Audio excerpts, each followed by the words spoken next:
चुके हैं हमारे 4 नए आईफोन 15, 15 प्लस, 15 प्रो और 15 प्रो मैक्स। और लॉन्च इवेंट को देखने के बाद हमें ये समझ में आ गया कि हमें इस बीबीडी में आईफोन 13 लेना है या फिर आईफोन 15। शुरू करते हैं फिजिकल चेंजेस। एप्पल अपने आईफोन्स में हर 3 साल में कोई ना कोई फिजिकल चेंज करता है। आईफोन 12, 13, 14 3 साल हो गए थे, तो इस बार कोई चेंज आना था, लेकिन ऐसा कोई खास मेजर चेंज आया नहीं। नॉन प्रो मॉडल में 2 चेंजेस हुए। पहला, फोन के एजेस को थोड़ा सा कर्व कर दिया गया है। कितना?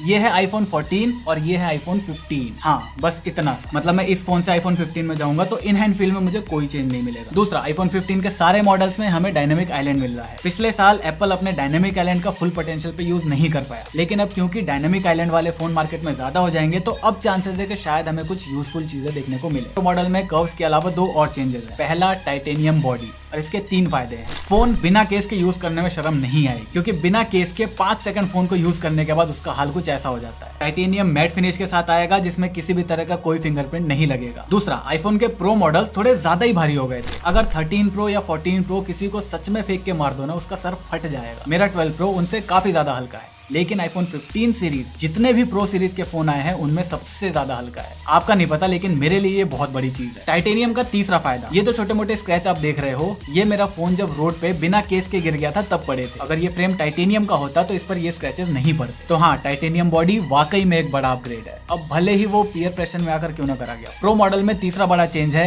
Action button. अलर्ट स्लाइडर को हटाकर वहां पर एक डेडिकेटेड बटन दे दिया गया है, जिससे आप एक नहीं बहुत सारे काम कर पाओगे। बहुत सारे मैंने इसलिए कहा क्योंकि यहाँ पर शॉर्टकट्स का भी ऑप्शन दिया गया है। शॉर्टकट में पहले से ही आपको बहुत सारे ऑप्शन मिल जाते हैं और आप चाहो तो अपना भी शॉर्टकट बना सकते हो। अब ये बटन केवल प्रो मॉडल के अंदर आया है, नॉन प्रो के अंदर अभी भी अलर्ट स्लाइडर है। और जहां तक मैं एप्पल को जानता हूं, मुझे लगता है ये ऐसे ही बना रहेगा, क्योंकि एप्पल अपने 16 साल की लेगेसी को ऐसे ही तो नहीं जाने देगा। इसके अलावा डिस्प्ले में कोई खास चेंज नहीं आया है। हाँ, नॉन प्रो के अंदर डायनामिक आइलैंड के साथ साथ 2000 निट्स की ब्राइटनेस हो गई है, जो कि पहले से काफी ज्यादा है, लेकिन अभी भी वो 60 हर्ट्ज पे ही चल रहा है। बस मुझे देखना ये है कि डायनामिक आइलैंड 60 हर्ट्ज पे परफॉर्म कैसा करता है। प्रो मॉडल के अंदर आपको एग्जैक्ट सेम डिस्प्ले मिल रही है। अब 15 सीरीज का प्राइस सुनकर शायद आपका मन डोल जाए कि फोन लेना चाहिए या नहीं लेना चाहिए, लेकिन अगर आपको फ्लैगशिप फोन ही लेना है बजट के अंदर, तो यहाँ पर एक सेंसिबल ऑप्शन ये बनता है कि आप एक रिफर्बिश्ड आईफोन भी ले सकते हो, क्योंकि इन फोन्स के अंदर एक्चुअल लाइफ में उतना अंतर नहीं आता। और उसके लिए कैशिफाई इंडिया की one of the best website. अभी रिफर्बिश्ड आईफोन वैसे भी आपको बहुत अच्छे रेट पर मिल रहे हैं, लेकिन कैशिफाई पर हर महीने के स्टार्ट में और एंड में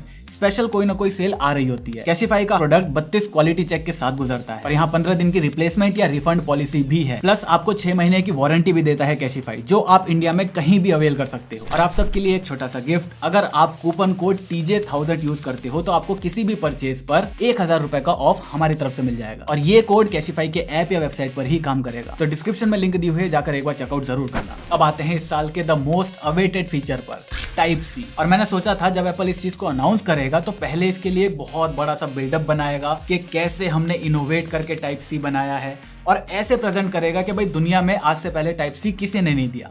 लेकिन हुआ इसका एग्जैक्ट उल्टा। उन्होंने बड़ी ही बेशर्मी से कह दिया कि अब आप अपने मैकबुक, टैबलेट और अपने फोन को एक ही केबल से चार्ज कर पाओगे। शी इज लाइक, अच्छा आपको ये पता था? नहीं, हमको नहीं पता था कि आईफोन में टाइप सी भी दे सकते हैं। शुक्र है प्रो और नॉन प्रो के अंदर उन्होंने चार्जिंग को लेके कोई डिफरेंस क्रिएट नहीं करा। हाँ, डेटा ट्रांसफर स्पीड के अंदर आपको अंतर देखने को मिलेगा। और टाइप सी उन्होंने कितनी मजबूरी से दिया है ना, वो हमें प्रेजेंटेशन में साफ देखने को मिला। अब क्यों वो मजबूरी आई, ये आप मुझ पे इतना जोर दे रहे हो तो मैं आपको बता ही देता हूँ। 4 अक्टूबर 2022 को EU ने कहा कि अगर आपको यूरोप में कोई भी फोन बेचना है तो उसमें टाइप सी होना चाहिए। और इस न्यूज के आते ही एप्पल का शेयर प्राइस $146 से $138 पर आ गया। इसका सिंपल सा रीजन है, एप्पल अपने लाइटनिंग केबल की वजह से जो एक्सेसरीज बनवाता है, जो MFI सर्टिफिकेशन देता है, उसके बदले वो $5 बिलियन हर साल कमाता था। अब वो ये पैसे नहीं कमा पाएगा। अरे वो सब छोड़ो, कुछ लोग दुखी हैं। जब मैंने अपने दोस्तों को बताया कि आईफोन्स में टाइप सी आ रहा है, वो परेशान हो गए।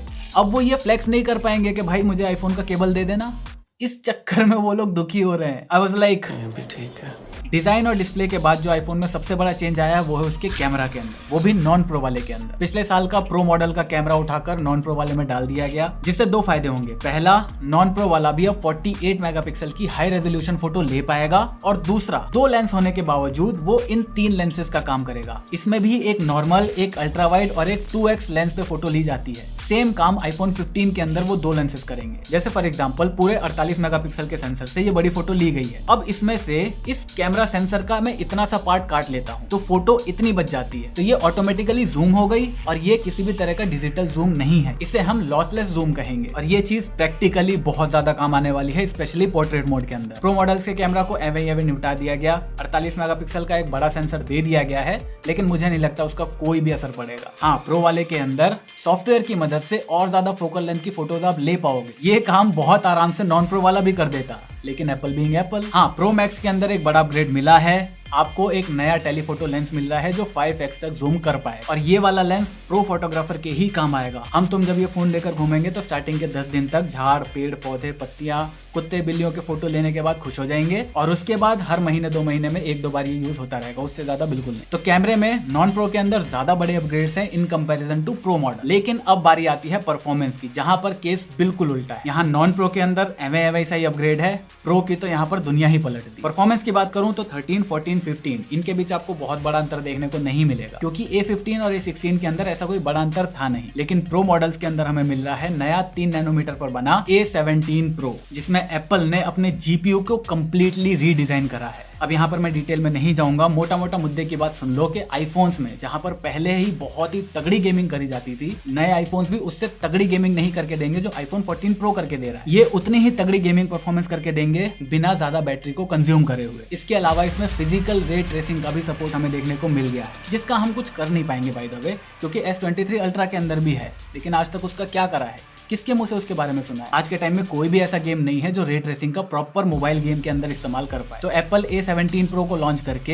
एंड्रॉइड से जहां पहले 2 साल आगे चला करता था, आई थिंक अब वो 3 साल आगे हो चुका है। आईफोन 15 में एक और बहुत अच्छी चीज हुई है, एप्पल ने अपने चेसिस को कंप्लीटली रीडिजाइन करा है ताकि वो फोन और अच्छे से रिपेयर करे जा सके। जैसे फॉर एग्जांपल अगर मैं अपने 11, 12, 13 या 14 के बैक पैनल को तोड़ देता हूं तो उसको रिपेयर करने में 40 से 60 हजार रुपए तक खर्च हो सकते हैं। लेकिन अगर एप्पल ने लालच नहीं करा तो इस रीडिजाइन की वजह से आईफोन 15 का बैक पैनल इनके आधे रेट पे चेंज हो सकता है, अगर एप्पल ने लालच नहीं दिखाया तो। लालच से याद आया, प्राइसिंग की तो बात करना हम भूल ही गए। अच्छी बात यह है कि डायनेमिक आइलैंड और 48 मेगापिक्सल का कैमरा आने के बावजूद नॉन प्रो वाले का प्राइस सेम ही है। बेस वेरिएंट 80,000 से चालू हो जाता है और आपको वही वाला लेना है। और मेरे हिसाब से डायनेमिक आइलैंड और कैमरा में ये जो चेंजेस आए हैं वो आईफोन 15 को खरीदने लायक तो बना देते हैं। लेकिन इन केस अगर आपका बजट नहीं बन रहा तो भी आप ऐसा कुछ बहुत बड़ा मिस आउट नहीं करोगे। यहाँ पर आप BBD के अंदर आईफोन 13 या आईफोन 14 ले सकते हो। कौन सा लेना है? अगर इन दोनों के प्राइस के अंदर 5,000 से ज्यादा का डिफरेंस है तब आपको 13 लेना है। अगर 5,000 का डिफरेंस या उससे कम का डिफरेंस है तो ऑब्वियसली आपको 14 लेना है। जैसे फॉर एग्जांपल अगर आपका 13 50 का मिल रहा है, 14 55 का, तब आपको 14 लेना है। लेकिन अगर 13 45 का मिल रहा है और 14 55 का, तब आपको 13 लेना है।